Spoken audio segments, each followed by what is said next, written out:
Guys, you heard it here first. The Shmoo Show. We just discovered No. the stick of the No. is it's real talk. Ready? 3, 2, 1. TheShmooShow.com. 3, 2, 1. TheShmooShow.com.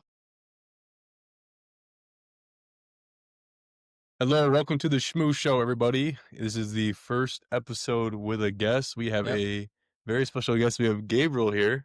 Thank you. Very honored to be on the show. First time having a guest. Gonna think of a better person to start it off with. Yeah. Before we get started, everyone, I know it looks like I'm taller than Tom, but I'm actually sitting on like a pad. I feel uncomfortable. I feel like I need to get loose because we just did a trial run. We need I to don't get know. like a bench or something. Like my back is just, maybe if I scooch up more. Gabe's not satisfied with his studio I mean, it's not the studio. It's, seating. yeah, I don't know. What would you like better? Would you like a nice bench here we can sit on, or like? I don't know. It's fine. I think it's fine. I just need to get loose and be more comfortable. Yeah, loosen up a little bit. But anyways, first episode with a guest. Yep. This is gonna be a very short one, less than 10 minutes. Yeah. So we'll make it quick. We got the timer here. It's gonna go off, and you guys will hear it too. Maybe. But Gabe is who I spoke about in the first episode. When I talked about my best friend who was going to the gym with me. He said is one of my best friends. So we're not best friends anymore. Gabe is still one of my best friends. I don't know why I said that in the video. I am realizing there's some things that I say that I'm like, oh, that doesn't sound right. And that's not what I meant to say. It's okay. I do that all the time. Gabe's still one of my best friends. But yeah, I think with Gabe here today, I think some people who watch the videos are still in college. Some of you are not in college anymore and might be able to relate to Gabe. Yeah. We have a recent grad here. Surprisingly. He made it through. Yeah, he made it through college. Got their certificate. So I'm going to ask you, Gabe. Got that piece of paper. Got that piece of paper. What is something that you've learned since graduating? What's something you miss and something that you've learned since graduating? I mean, there's a handful of things I do miss from college. I honestly miss our apartment a lot. That was fun. Living with my friends was always a great time. Going back to the apartment late at night, cooking up some brats or watching a game of NBA, whoever was on TV at that night. I miss that. My girlfriend lived right there too, so it was nice. I could just walk to her house. So I guess the community that I was surrounded by, I miss a lot, being around them every day. And then I do miss the rec. Yes, that is costly if you do not go to school there anymore. I know, I miss the rec runs. They were fun. Just playing basketball, recreational. Rec center. I do agree though. I do miss having the roommates there all the time, especially just having Christian roommates as well. Just the aspect that we could just talk and have people to pray with there all the time, 24/7. Yeah, that's kind of nice. But so you have roommates right now and you're in that spot. Take advantage of that while you can. Yeah, and definitely enjoy college community. I don't know, like what I just said, the rec clubs, any college clubs. Like I was part of SBMA, Sales and Business Marketing Association. Wasn't too involved my last semester. Or honestly, I don't know if I was my senior year at all. A little bit during the fall. But that's a great, like, clubs like that within your major, always great because you get to meet people and network, and it's just fun to meet those people that you're, I guess, studying and doing classes with every day. Agreed. So Tom needs to go to SBMA. I don't know if he's ever been.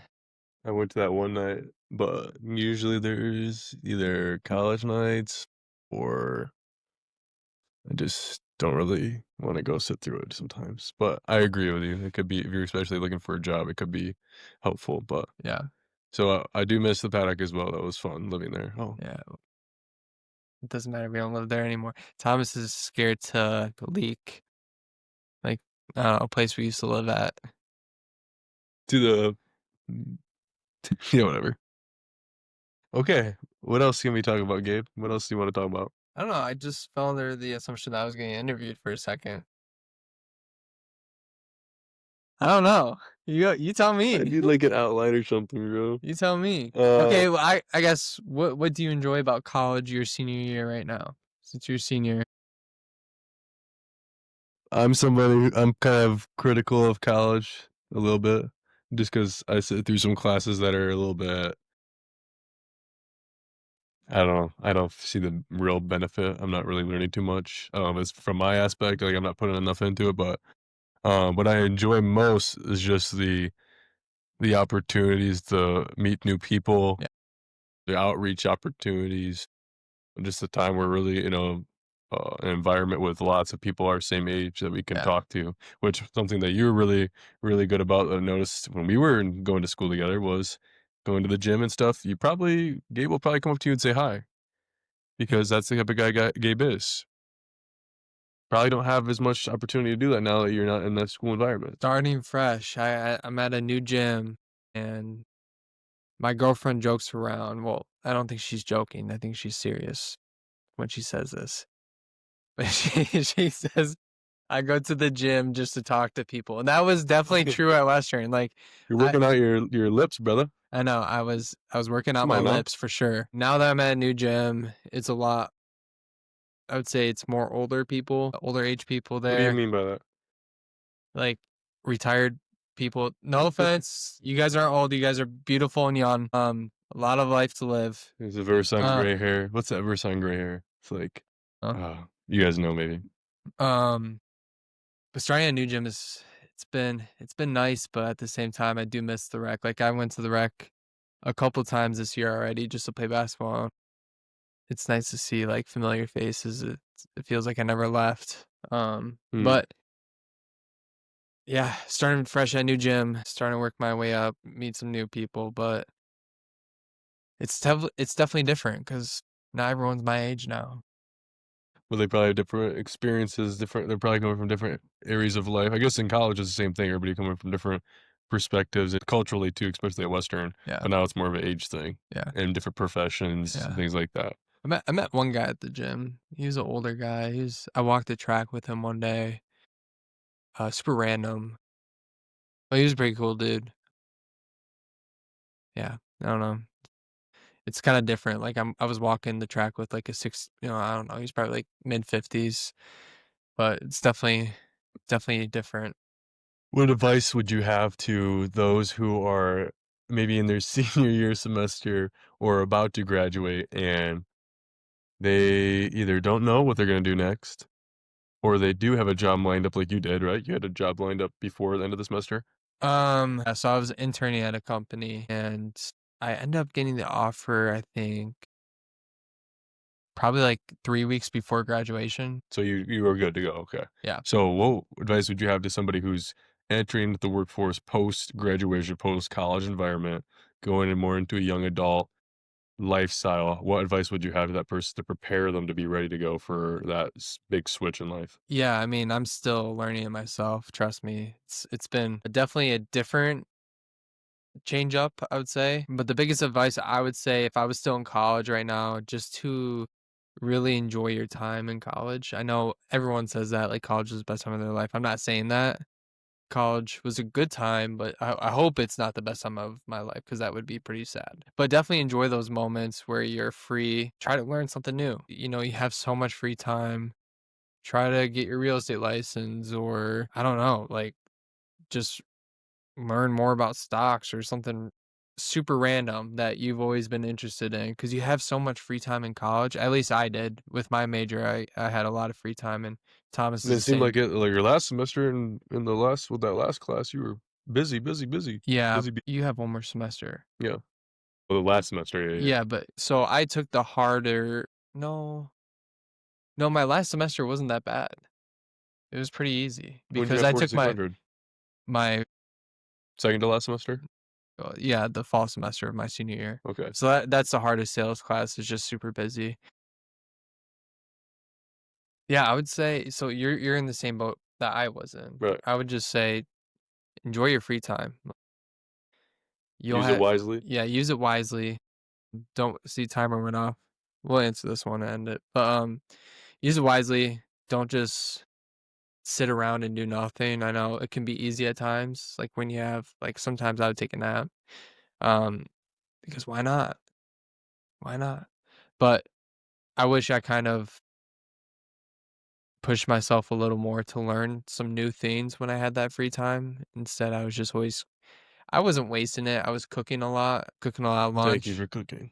Yeah, no problem. Gabe and his girlfriend blessed me many, many times. Actually, I don't know if blessed is the right word. Or we We learned at cooked for church him a couple times, several times. They would already be cooking and ask me if I had food, and I didn't ever had food besides hummus or something. but, you know, we're just looking out for Big Tom. Eh, that sounded weird. No, that was my rap name. But enjoy college. Go talk to as many people as you can, as many people as you can. Use the sauna at the rec as much as you can because it's amazing. Work out, play pickleball, pick up new hobbies. I don't know, go to all the clubs that you can. I'm talking about school, not like bars. Join, I don't know, just join as many things as you can in college. Try not to use ChatGPT that much. I know you can get caught into it, but I can definitely see that happening. read books. I don't read as much as I should, but I started to read a lot more. That's a great topic. Yeah. Outside of the Bible, hopefully. Yeah. What well, maybe we could do that. What book of the Bible is your favorite? And then outside of the Bible, what book would you recommend? My favorite book in the Bible that I've read, And why? I always liked Romans. I always felt like it really, I don't know, I felt like it connected with me the most. I feel like Matthew's just such a good opener for the New Testament. Matthew's just such a great book. That's a tough one. I'm working my way through the Old Testament right now. I haven't read through it. Where are Uh, you at right now? I'm in Genesis still. I'm in the Start later, somewhere. yeah, the later part of Genesis. At least you're going through it though. Better than Yeah, I'm trying. I've been doing a couple Bible plans, but I need to actually just start reading pages of the Bible instead of just like sections during the Bible plans. so Matthew because it's gospel. Just to God, John's pretty good though. Yeah. It's a tough question.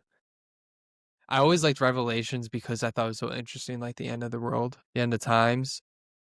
I remember being really scared to read Revelations for Yeah, some reason. I think it got kind of I remember I read through most all the New Testament except Revelations and because I always thought it was like the scary one. yeah. And I guess I mean it is pretty It's wild, pretty graphic. but it is a really, really good book to read, and I would recommend it as well. I would Yeah. say John is probably a good starter, though. I remember reading at the church one time, and one of the leaders saw me reading, and I was in like it was like one of the first um, study things they did, the cram nights. We went Okay. and we read. I think it was like Leviticus. I was in like Leviticus or something, It's and a they redirected me to John. Starting off with Leviticus. I haven't read it yet, but I've heard it's. I don't think anyone should start with that. John is probably a great starter Matthew, book Mark, too. Luke, and John. Yeah. Those are all great books to start with. Okay, so outside of the Bible, obviously, Bible should be your first reading priority, but outside of that, there's good books to read that, churches and other podcasts that are from churches recommend, Yeah. and some preachers and pastors author books that are really helpful. So outside of that, what book would you say you recommended? Dude, I'm such a bad reader. I read a book You said called you read one. You said you were Yeah, reading one. I read Godly Dating 101. My girlfriend gifted me that. That was a really good one, just to see how Christian couples, go about their dating in life. Or I guess they're married now, but how they went about their dating life, they had some pretty big dilemmas in their story. I won't spoil it for you guys, but it was a good read. It definitely helped me. And the one I'm reading currently, slowly, is called Benefit of Doubt. I can't remember the pastor's name, Hmm. but he is talking about, like what the title says, the benefit of doubting, questioning your faith. If you're doing it in the right way. I think there's right ways to doubt your faith, question your faith, and there's wrong ways to doubt your faith and question your faith. But definitely it's a it's a great read so far. Very the section I'm in right now, it's just very very direct, I would say, and it's crazy.